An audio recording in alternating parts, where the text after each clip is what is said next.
hi everyone. Babula and I are back, and you'll notice that we have a new name. We're changing it from Astrology Updates to Astrology Now, because what we're talking about is the astrology of now. It's what's online right now, and you know what's playing out in the planets right now. So we've decided to change the name, and because we've got so much going on in Aquarius, which is also one of the key words is also about new. So it's a great time to do that. So if you're new to our astrology, I guess what would you call it? Astrology show, astrology conversation. Astrology conversation. Yes. If you're new to it, just please remember to subscribe to the channel and hit the notification button and then tap the bell to get all the notifications. And if you like it, give it a big thumbs up. So we'd really appreciate that too. So, Babula and I are here. We're going to talk about the new moon in Aquarius and a whole lot of other stuff that's going on. And so, Babula, why don't you kick us off with that?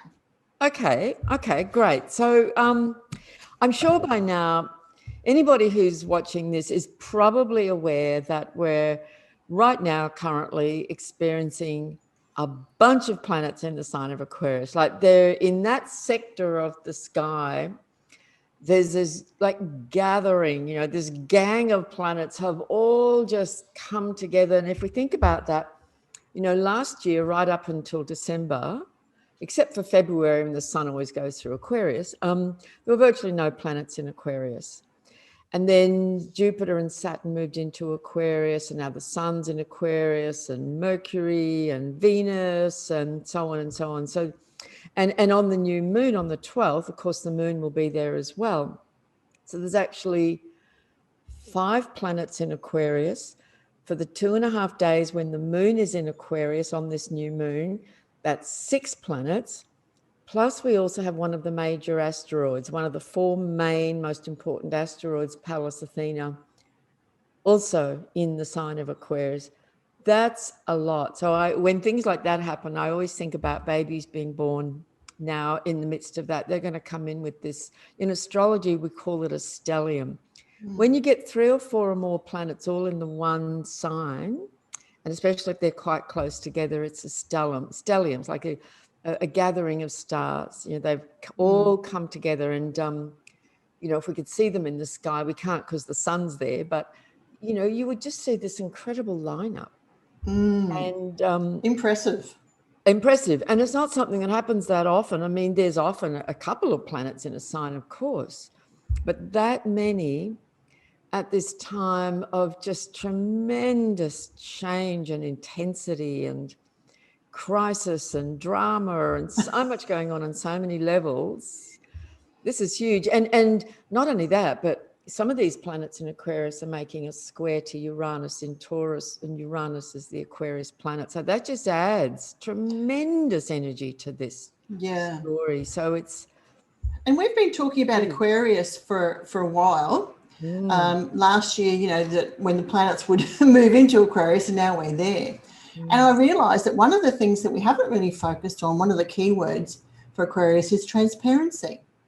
Yes. Yeah. So it sort of slipped by under the radar. And I think that's really important to bring that to people's attention, because while we have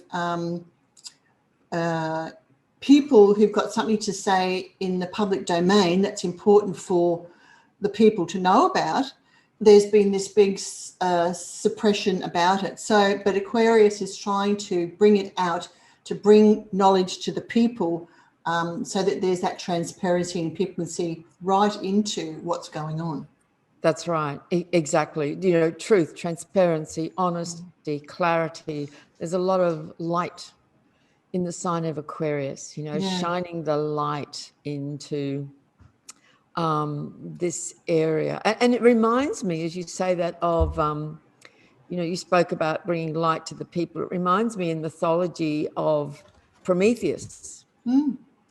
And some people say that the planet Uranus, you know, probably could just as easily have been called Prometheus. Uranus is the ruler of Aquarius, because he brought the fire of he stole fire from the gods and brought it to the people, and fire representing light, truth, knowledge. You know, he just said, well, why should only the chosen few, the gods, have it?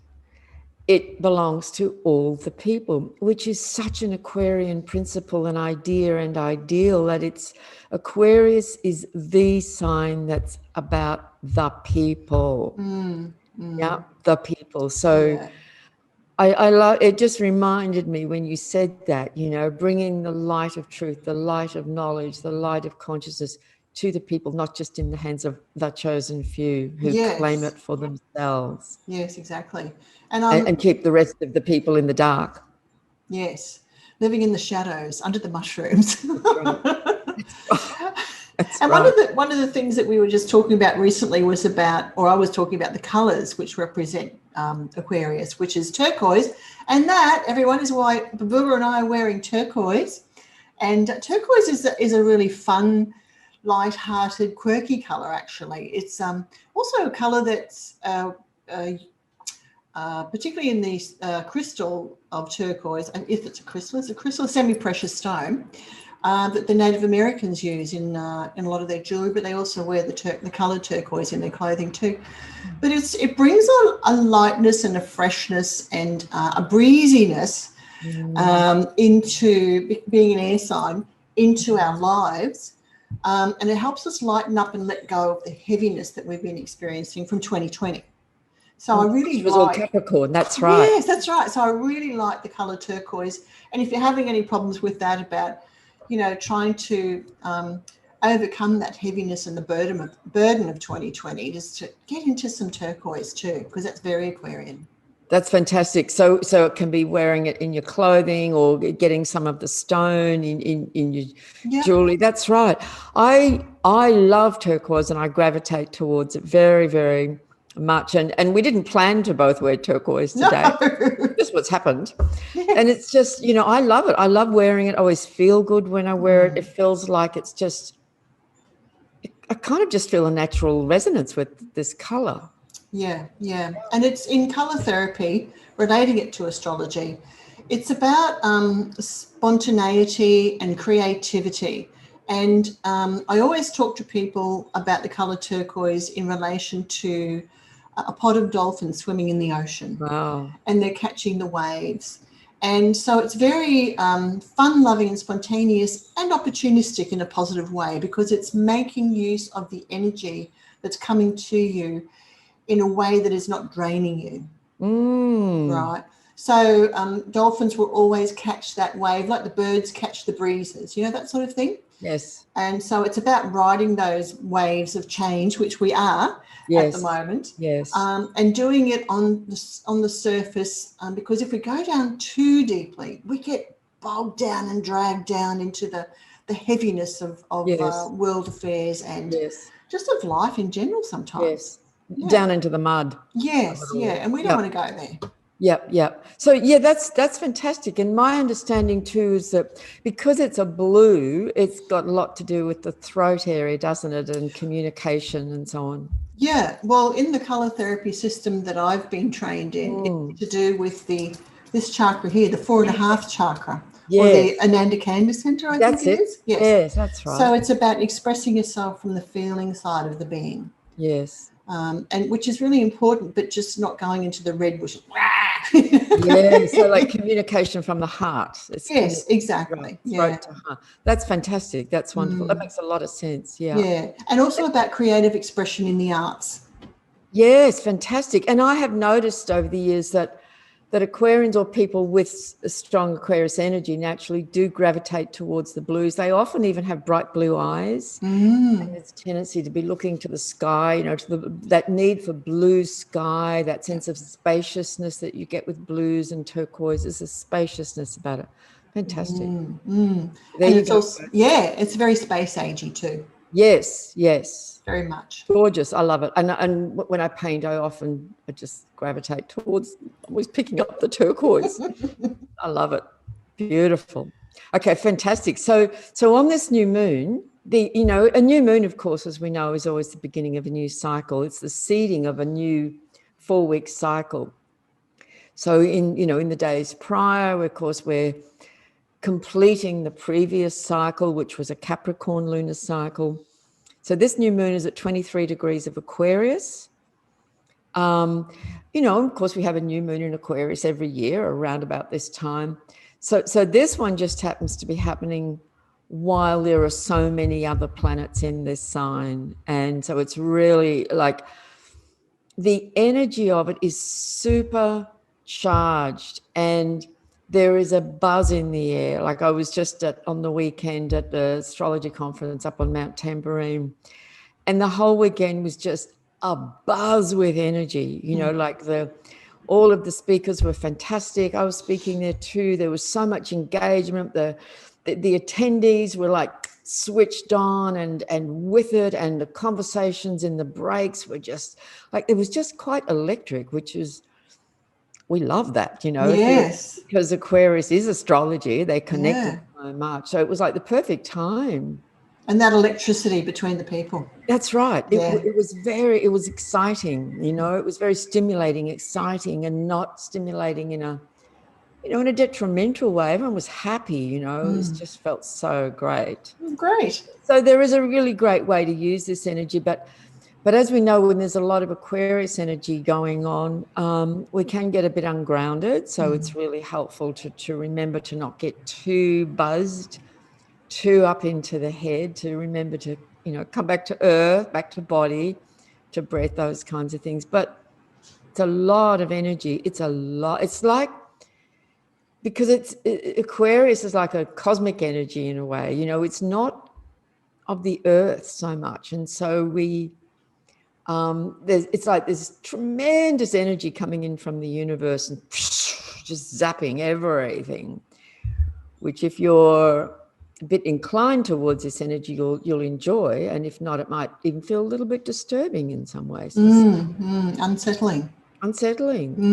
Stressful. Yes. Yeah. Because it's too much high vibe, isn't it? High vibe, and it charges up the nervous system. So it might be a bit, for some, they might feel it's a bit hard on their nervous system, their adrenals, it's just kind of overexcited, might be having difficulty sleeping. But as long as we remember there are antidotes, earthing, water, taking some breaths, going for a long, slow walk in nature, those things can help to sort of anchor it a little bit and soothe it a little bit. Yeah. But one thing I wanted to bring in with this new moon at 23 degrees of Aquarius is that there is an asteroid, one of the main 4 asteroids, and there's thousands of them now that have names, but all the early ones, the larger early ones, were all named after goddesses, feminine archetypes.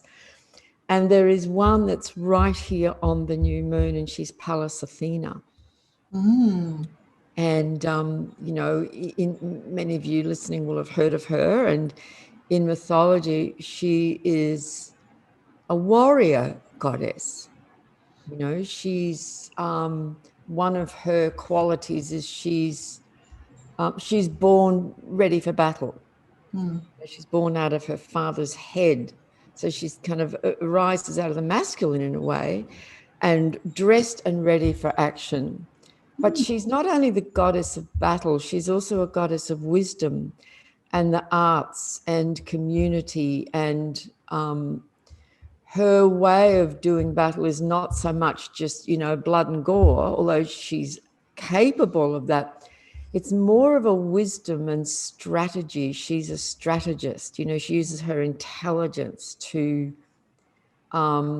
work out the best approach, looking at all of the factors and being kind of realistic and sensible in many ways, using her intelligence and wisdom to work out the best strategy. So she's a strong feminine archetype.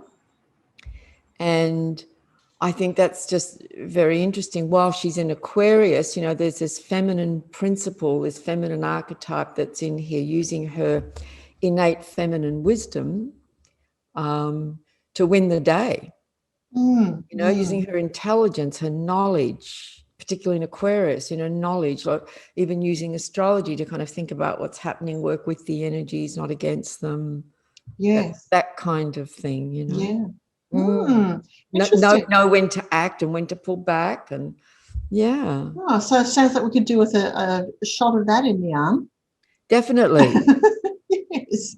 Definitely. Yeah. That's right. So I'm finding that, you know, quite interesting. I mean, and she's been in, I made a note here. She came into Aquarius in early December. Okay. And will be here till early March. So she's, you know, still here for a couple more weeks in the sign of Aquarius. So she's in with all that stellium. She's absolutely in there.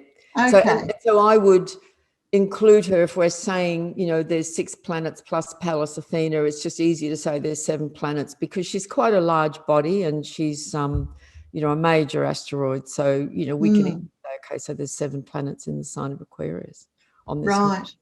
So the new moon that's coming up with all these other planets and Pallas Athena, on the Friday the 12th in Australia, 12th of February in Australia, it's also the beginning of the year of the metal ox. Yes, it is. That's exactly right. The Chinese metal ox, that is. I don't think there's a metal ox out there. But yeah. So, and I was reading up a bit about that too. And that's very interesting that all of these things are coming together at the one time. It's like, boom. Yeah. Yes. Yeah, that's right. So this is a new moon, but it also happens to mark the Chinese New Year, which we know is a moving date according to the lunar cycles. Yes, yeah. That's right. So it's, you know, it's very significant. Absolutely it is. So what does the energies of the new moon, I mean, I know we've been talking about Aquarius and all that, but it's a great time to start to plant things, to have new ideas. And in Aquarius, it's, you know, it's like new thoughts, new perspectives, new jobs, maybe, new relationships. That's right. New projects, new ideas, and new, you know, Aquarius is a very visionary sign. It's big picture. It's using our expanded consciousness and intelligence to look beyond just the minutiae of life, which is as important as anything else. We all have minutiae to deal with. Yes. In Aquarius, we go like, hey, I'm not interested in the minutiae. This is big visionary stuff. This is big picture. Yes. So depending on what house in your chart Aquarius sits, you know, whatever the house is, that's the area of life that these energies are impacting most. So, but it might be that you're ready for a fresh start in your personal life or in your work, or your relationship's going through a change, or you're dealing with health issues and you need to look at it in a new way, you know, and look at it from a new perspective, like maybe this is about something else altogether, you know? Yeah. And I think I've been speaking to a few people who've been saying, I'd like to do something new. And I've said to them, well, you've got a lot of skills. Why don't you look at utilizing those in a different way? That's right. Yeah. And I think that's what it's about, is because when you get to a certain age, you have a pack of knowledge, you know, that you're carrying around with you. And it's like, well, how can I use this differently? How can I, you know, repackage my perspective and my thoughts on certain things, you know. That's right. And I think that's exactly right. And the other thing here with Aquarius, of course, is that ultimately Aquarius is about being of service to humanity. So what skills and life experience one happens to have, and natural inclinations and interests and gifts and so on, and we all have them. How might that be in service to humanity and the betterment of the world in some way at this, you know, critical juncture in human life? And what have I come in with to give to the world and to people, and whether that's just in a small way or in some bigger way, you know, depending on each of us. We all have a part to play, don't we? We all have a role to play in this. This is about each and every one of us. Yes, and I think with the colour turquoise relating to Aquarius, turquoise represents individuation. So we have that where we step back, and we may be stepping back from our family.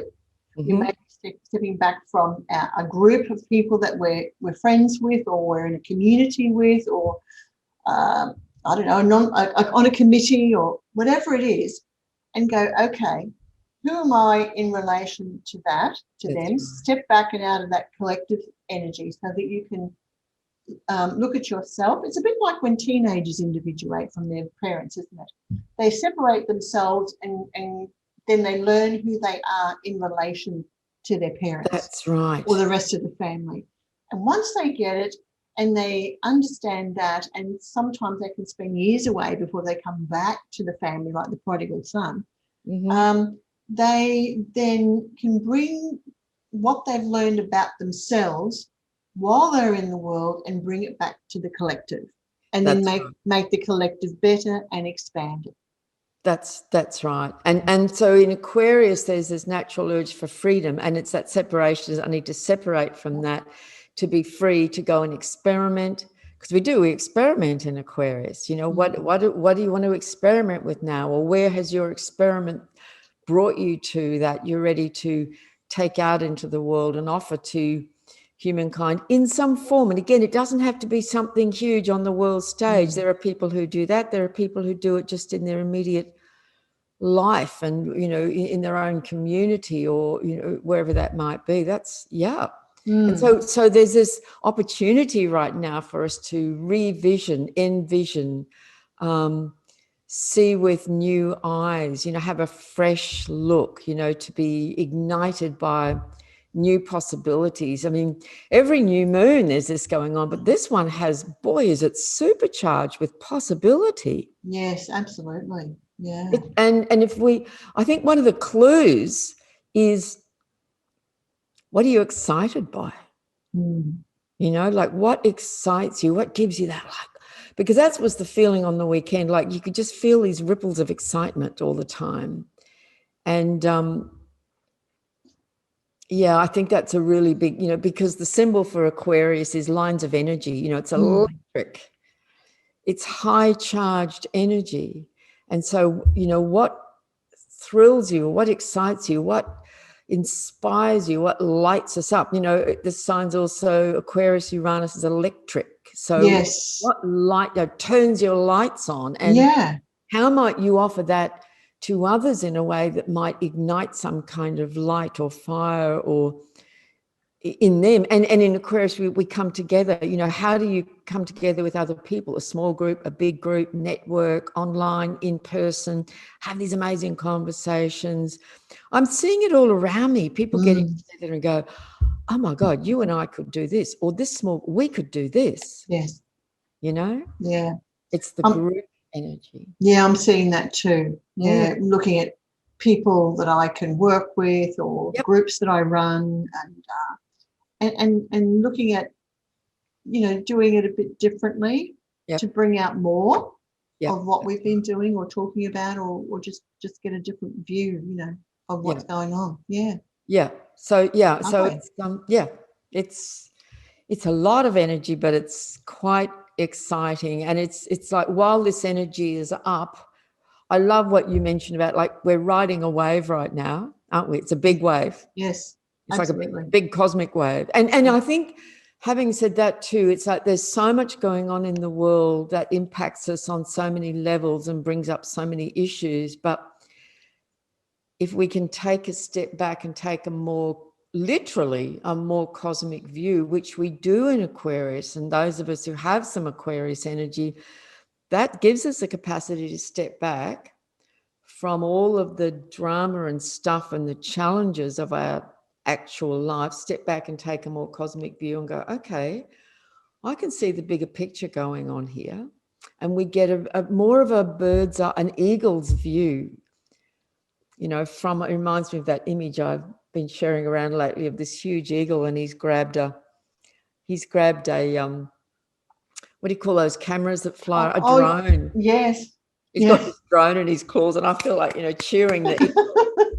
It's an interesting image for this time right now, with all this Aquarius energy, is the technology, but it's also the bird in flight. You know, there's a lot of complex themes going on, but so flight, you know, a flight to freedom. What will make you feel more free, more alive, more excited? That uses your creative intelligence, your, you know, getting together with others, creating something new and exciting, and spreading your wings. Spreading your wings. Yeah, catching that flight in That's yeah. right. Those air currents, because they're here.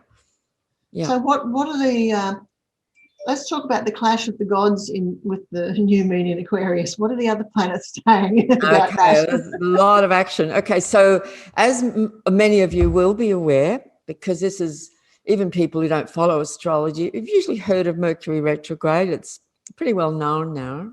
So 3 times a year, I say little, he's a little planet, little fast-moving Mercury who whizzes around the sun. 3 times a year, he turns retrograde, meaning from our perspective on Earth, he appears to go forward, zoom, and he slows right down, stops, goes back for 3 weeks.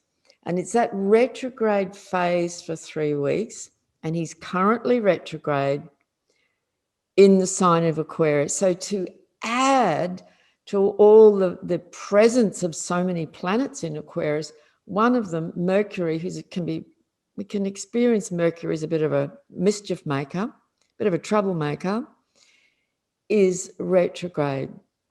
And every time we do that, I mean, I've been experiencing it. Most people have, I think. Yeah. So I'm having to double check my appointments. People are changing appointments. I'm changing appointments. We're constantly having to make another phone call, send an email, send a text. Whoops, that time isn't going to work. Something's just happened. I need to reschedule you. I need to reschedule my appointment. Yeah. And so, keep close tabs on your calendar and your diary, because it can get chaotic and you can miss appointments and all of that. That's typical Mercury retrograde. In Aquarius, it's like an extra injection because, with all these other energies here, and it's a high energy sign.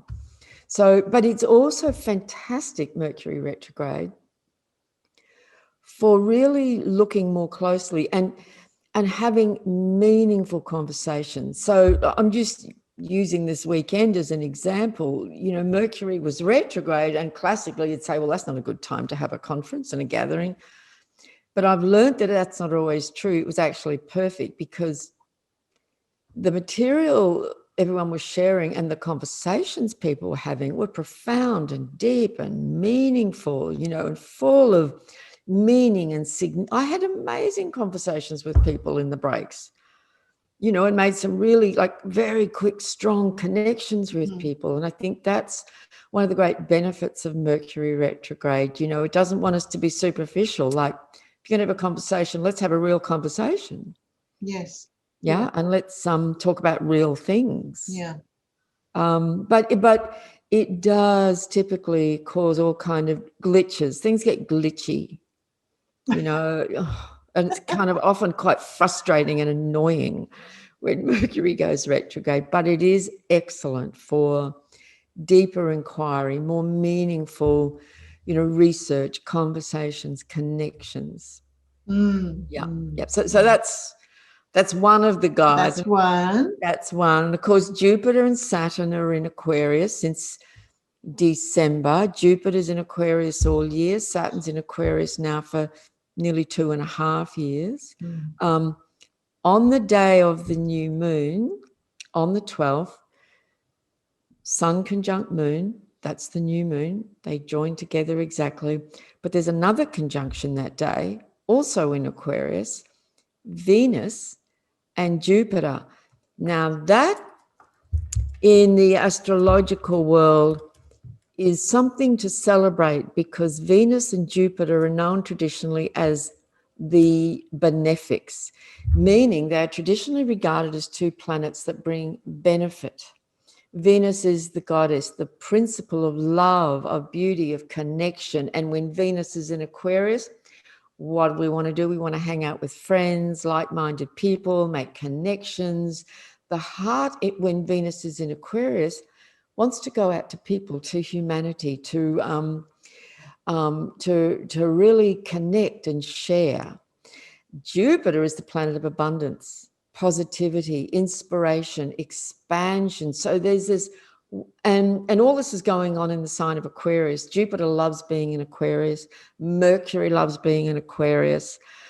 So it's just a lot of energy. But if we can make the most of it, ride the wave, connect with people, open your mind, expand your consciousness, like really accept that you may not get a whole lot of rest or sleep, get as much as you can, but ride the wave, like you've said, put your turquoise on, put your blue on, like really open to this energy and let it carry you, because I think to try and fight it won't work very well. It just creates stress. Yeah.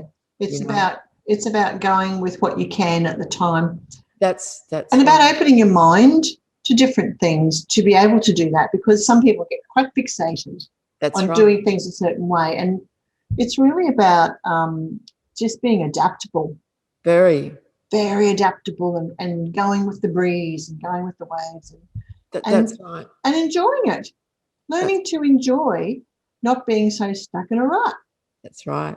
Yeah, because when you open up like that, many more opportunities come your way. They do. And to let ourselves feel a bit excited, by this energy. And I think there's something here that's very hopeful and very positive. I mean, things are pretty grim in the world. Things are pretty intense, and there's a lot going on that's not good at all. But our consciousness, our awareness, our connection to the divine, to the universe, to the cosmos, etc., supersedes everything, really. And we need to stay connected to that sense of positivity and to connect with people, to share with like-minded people, to have those, find people that you can have real conversations with, where maybe you can talk about things that perhaps some of the people in your life don't want to talk about. Make those connections, because it reminds us that I'm not alone. Like some of you may feel like other people think you're a bit weird or strange. That's what Aquarians feel all the time. I've just had two beautiful women here today doing sessions, and they've both got a lot of this Aquarius energy, and that came up. They often feel like they're outsiders, misfits.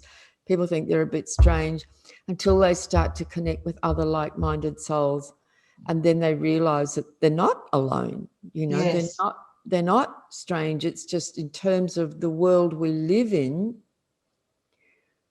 when you have Aquarius energy strong, you feel completely out of step, and it's like you've got a different pair of glasses on and you see everything completely differently. Yes, and Aquarians the Aquarian energy can make us feel quite detached. That's right. I learned a good lesson some years ago, because I have Aquarius rising, so I've always felt like that too. And but when I was younger, I didn't embrace it. Now I do. Yes. So, and the lesson was in a workshop, actually, where the facilitator said, I had, it was in Soul Collage workshop, where we make the cards with all the different collages and do your own divination pack, basically. And we had to pick an image out of a bunch of images that were out of magazines on the floor, and I happened to pick up a turquoise coloured, strange shaped multi-story building apartment block, and I had to speak as if I was the apartment block. I felt very different. I didn't feel like others around me, all those sorts of things. I didn't know where I fit in. Do I really belong here?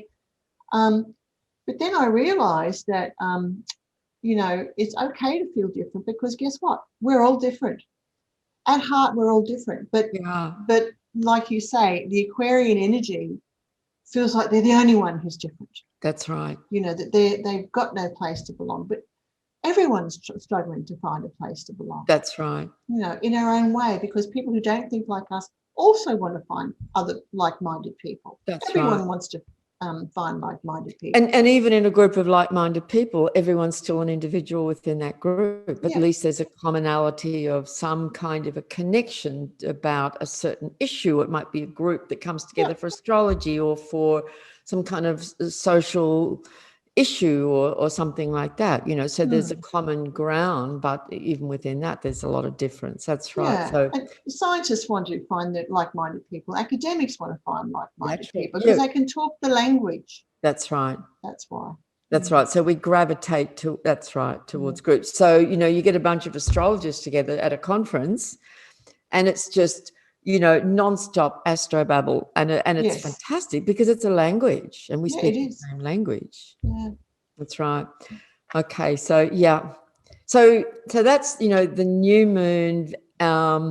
So on the 12th of February at the new moon, Sun conjunct Moon at 23 Aquarius, Venus. Now the other thing I want to say about Venus and Jupiter as the two benefics, I will be buying a lotto ticket. Just a little heads up, people, because these are two planets, when they come together and join forces, or they're in some kind of harmonious flow with each other, it's like the two benefics it's like the energy is multiplied, and there's a tremendous sense of abundance and enjoyment and positivity, and like good things are happening. This is a really great story. And so even on that date, they're exactly conjunct at 12 degrees. Really, over this whole kind of week period, these two planets are together. So if you can get together with people and friends, enjoy it, because there's a great vibe going on here. Yeah, good point. Yeah. Never thought about that. But, with Venus, about values, and which also is about money as well. Venus is a money planet, amongst other things. That's right. And Jupiter brings abundance. So yes. You know where I'm going. When is that? Tomorrow? On the new moon. On the new moon? Good. The day on the 12th. Oh, we'll have to do that then. But it's kind of even in the lead up, and for a good week or so around it. Yeah. But on the 12th, it's the exact conjunction. So yes, make the most of this. And it's a big energy. Ride the wave and enjoy the wave, it's a big cosmic wave going on. Yeah. I'll be interested to see how many people win the lotto, the subdivisions or whatever. That's right. And, even go outside and have a walk in the night. You're not necessarily going to see these planets and stars. You might, depending on where you live and what time of the night it is and so on. But just if we can get out under the night sky, or even under the day sky, this is sky energy. It really is. Aquarius is, which is why Aquarians, it's why astrology resonates with this sign, and we look heavenward. Technology and all of these things connect to the sky, and just tune in maybe to our brothers and sisters in other dimensions. Absolutely. You have no idea how many interviews people have approached me about to do with UFOs. Just recently? Yes, I've got 3 lined up just from now till Sunday. Exactly. Yeah. Because that's this energy. Yeah, exactly. Yeah. So anyone to tune into ABC radio on weekends, on Sunday afternoon, I think it is, I'll be on there. Fantastic. That's exactly right. Because that's what this energy is, and it's a lot of it right now.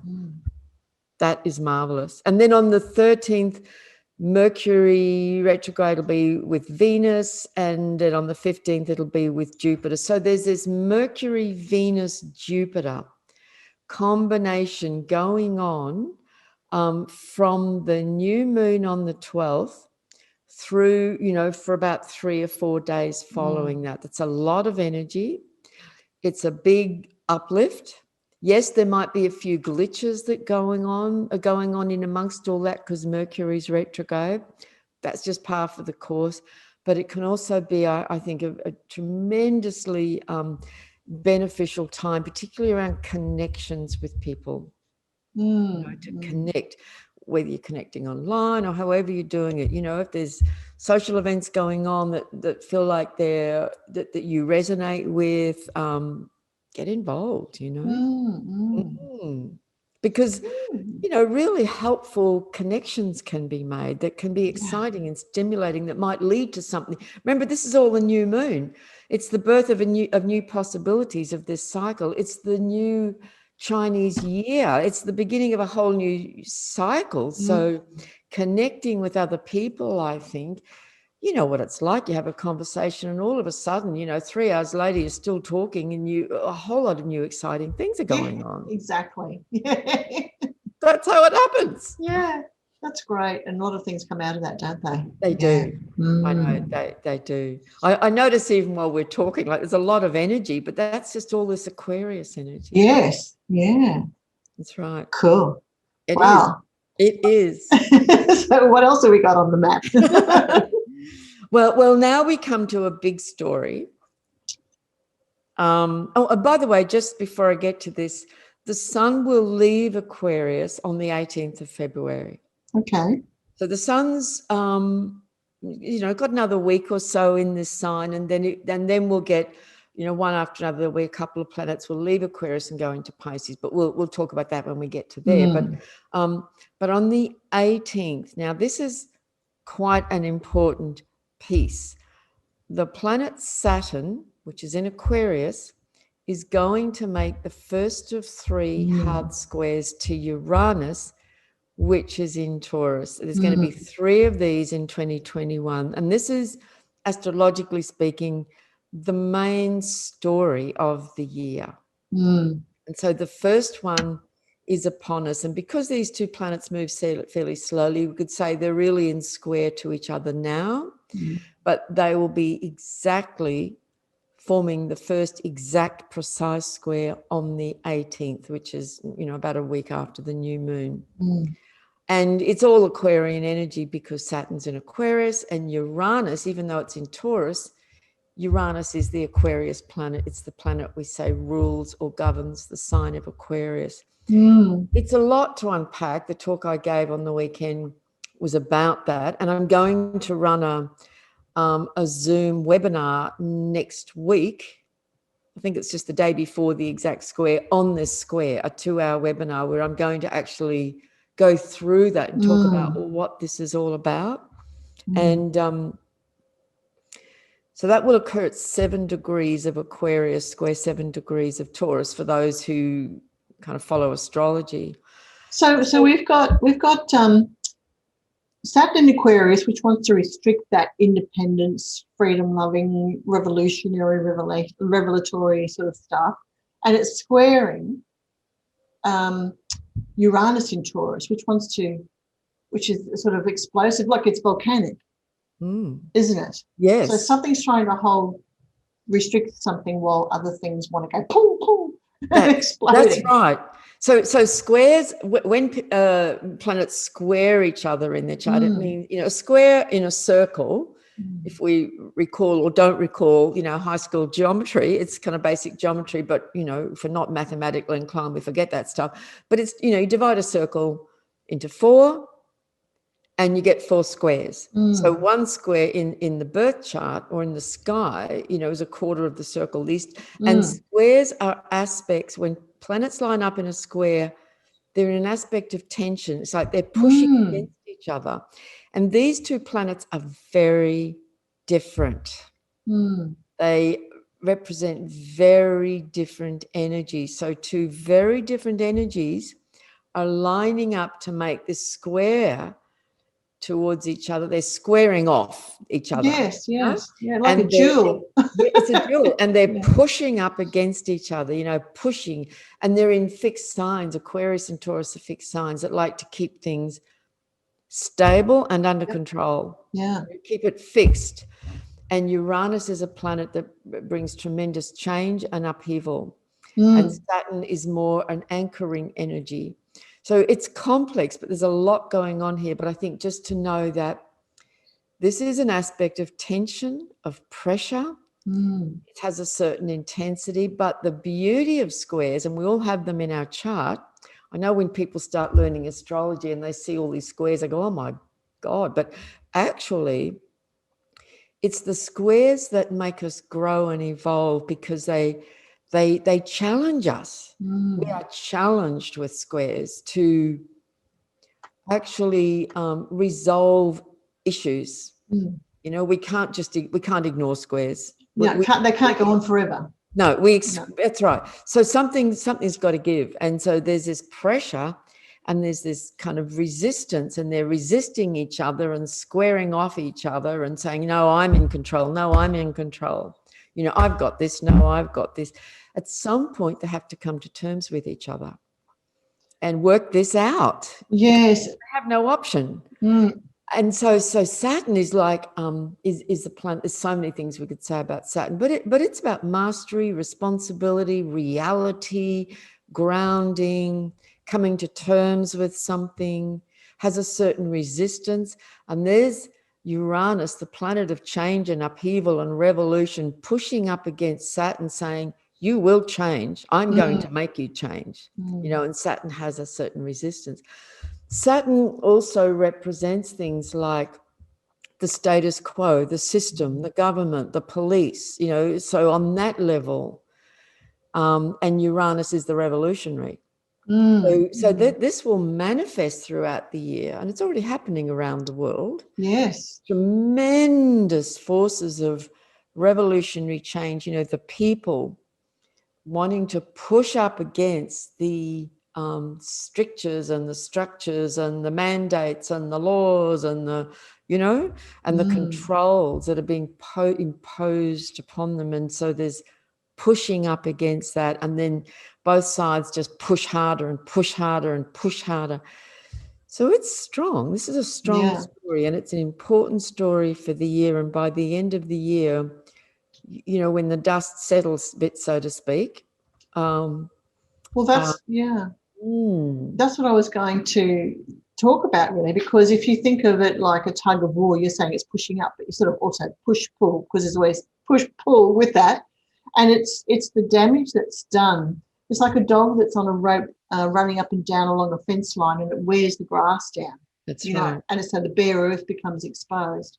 That's right. And it's a bit like that. You know, what's happening when this is going, this pushing and pulling and pushing and pulling, the wear and tear underneath that's happening, that maybe there's a wearing down, so something will be exposed, or maybe there's just a wearing down, and some things may not be able to be rebuilt while other new things will start. I don't know. That's right. So I think it's a combination of so many things. You know, the forces of control get louder and stronger, but the forces of resistance and rebellion against that get louder and stronger as well. And so it can, at certain key points, become explosive. You know, like, because something has to give. Like, I often like to make analogies in the body, because I'm very interested in medical astrology, because I've been into, you know, natural health pretty much all my adult life. I'm interested in it. And so I'm interested in medical astrology. And in the body, Saturn represents and rules the bones, for example.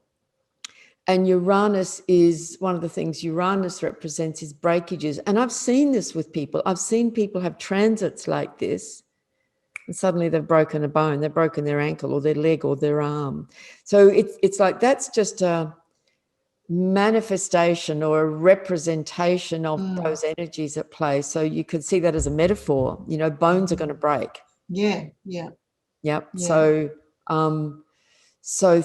so certain structures, Saturn, are going to be cracking and breaking. And I think this will also manifest as earth movements.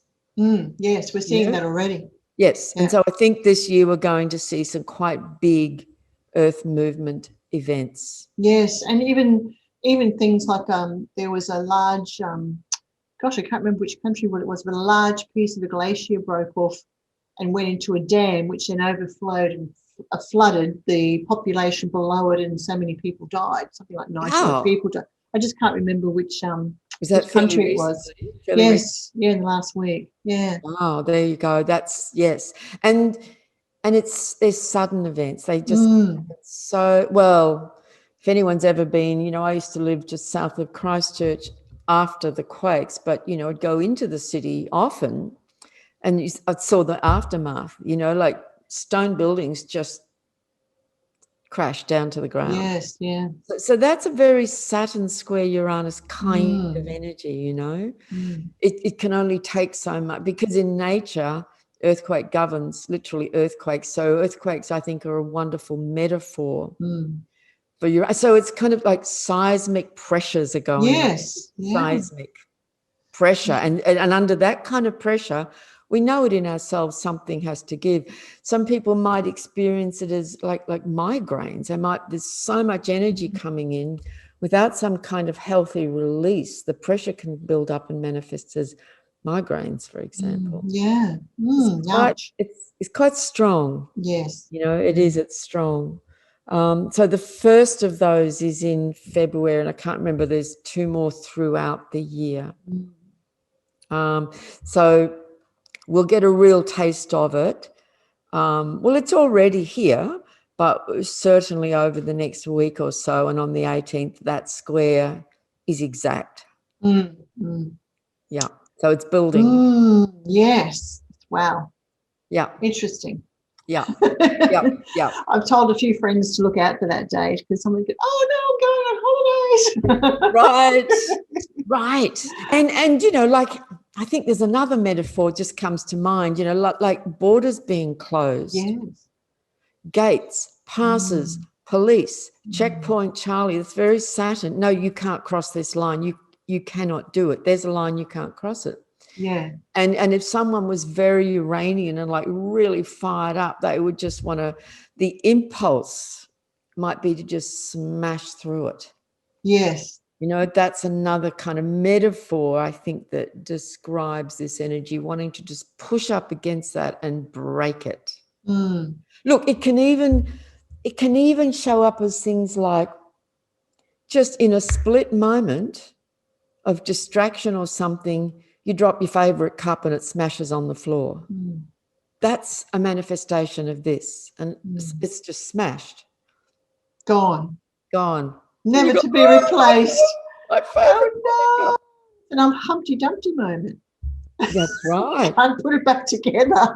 No, it's like in 70 pieces. Yes. Yeah. Oh, well, we will have to wait and see, I suppose. That's right. So, just kind of try and stay centered when you're driving. All this Aquarian energy, I've been very careful going up and down stairs. Yes. I've been I don't normally hang on to the railing, but I do. Yes. Because I recently had a fall in the car park at the supermarket. So I thought, there could be a little bit of accident proneness here, don't know, or something just out of the blue. Out of the blue. Yeah. So I thought I'll just for a while longer, I'm just going to keep on holding this. That's right. So it's a very good practice, isn't it? Just to stay grounded as much as possible, present in the body, slow it down a little bit. Yes. Yeah. Yeah. Exactly. But it's challenging when there's so much going on in Aquarius because there's this excitement, in the air, and we go up into the head. Aquarius energy's up here. So yeah, it's a lot. It's a lot of energy. Oh, it's like the rings of Saturn. That's yes. Yes. Wow. So and then on the same day, the sun leaves Aquarius and goes into Pisces. So if we look at and on the 25th, before the full moon on the 27th, Venus will go into Pisces. So we'll start to get this bit of shift of some of these fast-moving planets during these next 2 weeks out of Aquarius and into Pisces. So the sun will then be in Pisces for 4 weeks. So then all the Pisceans will start to have their birthdays. And that's a absolutely noticeable shift of energy because, Aquarius is highly charged energy of the mind, the mental plane, ideas, consciousness. It's a very sort of zappy electric energy. Pisces is more... it's a water sign, and it's a sign, it's as the final sign of the zodiac. There's this need for some kind of release where it's like the final couple of days of a lunar cycle. There's a release and a letting go and an emptying out and a softening. And very often for those few weeks when the sun's in Pisces, we suddenly just go, oh God, I'm so tired. I think I need to go and have a little lie down, or I need to rest, or we just need time out. We need to chill a bit. You know, it's a different energetic altogether. And I've learned over the years to do my best not to overschedule myself during the Pisces month, because I just end up exhausted and overwhelmed, because I actually have found that the more I can give time to just chill out a bit, you know, and have a bit of me time, and, you know, it doesn't mean the whole month, but, you know, like to just pace it, just really, really pace it. Otherwise it's exhausting and we can actually get sick. Yes. Because we're burning out and the energy isn't there to support it. Yes. Yeah. Yeah. So is Pisces sort of a dreamy sign though? Yeah. Dreamy, imaginative. Yeah. Tune into the other realms, be a bit psychic. Absolutely. Okay. So would you say mediums might be Pisces? So yes. So it's often there's a strong Uranus energy, or Uranus, Aquarius, and Pisces. These two signs, the two planets that rule them, Neptune and Uranus, are often connected in some way. I have found it seems to be a combination of those energies. Right. Okay. Because I'm thinking of someone I knew who was Pisces, and he was a DJ, and you know, which they do their gigs at night. And it's all sort of, you know, the nighttime music in a dance place is very, and a bar. It's, very Piscean. It's, you can easily drift off, you know, in that That's situation. right. Yeah. But it is a good time in the year to put more energy into, you know, our imagination, our creativity, to meditation, to spirituality, to take time out, if possible, get down to the beach, the sea, you know. It's literally like we need time to just space out a bit and just let go. Yeah. You know, because if we don't, then when we get into the Aries period, when the sun goes into Aries, we haven't got the energy. Yeah. Yeah. You know, to go with the Aries energy. So it's So it's worth mentioning that. So between now and our next chat, the sun will be in Pisces. Yeah. Interesting. Yeah. So there's a lot going on. There is. Yes. There is. Yeah, I think that you were talking about this energy is really the clash of the gods.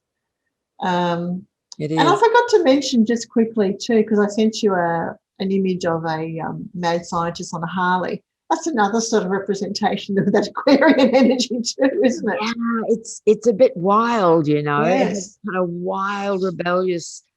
And you'll often, like, if you have conversations with people who've got strong Aquarius and say, so tell me what you were like when you were young or a teenager. Yes. Well, you know, like, you know, they shave their head, they wear a mohawk, they're you know, their boyfriend has a motorbike, and they're kind of, it's almost like they need at that time to have this kind of wild time to experiment and shock people. It's an important part of it. Yes. You know, to break out, because in teenage years, we often want to do that anyway. If you're Aquarianly inclined, that breaking out and breaking the mold is really important. Have a period for that to happen. Yeah. I'm getting this image, like you're talking of the actor who was in Back to the Future, you know, the mad scientist. Yes. Yeah. The hair's out here, gets an idea, and, you know. Exactly. And of course the young actor who's Michael J. Fox. Thank you. He's an Aquarian. Oh, right. Okay. Interesting. That's right. Yeah. And so Alan Alda is also an Aquarian, and of course he was Hawkeye in MASH. Yes, yeah. And played the perfect role to suit his own energy. Yes. And I find that all the time in, you know, people who have leading roles in series and movies and things. Like, if you look at their charts, and of course over the years I've done a lot of that, they naturally fit the roles they play. Certainly the successful roles, the ones that have done really well, is because they're the right fit for that role energetically. Yes, exactly. Yeah. And he was just perfection in that role. Like, he just wasn't interested in the rules at all. No. and yet he was brilliant, and he was interested more in the people, not the rules. Yeah, exactly. That's right. There, and that's a great example.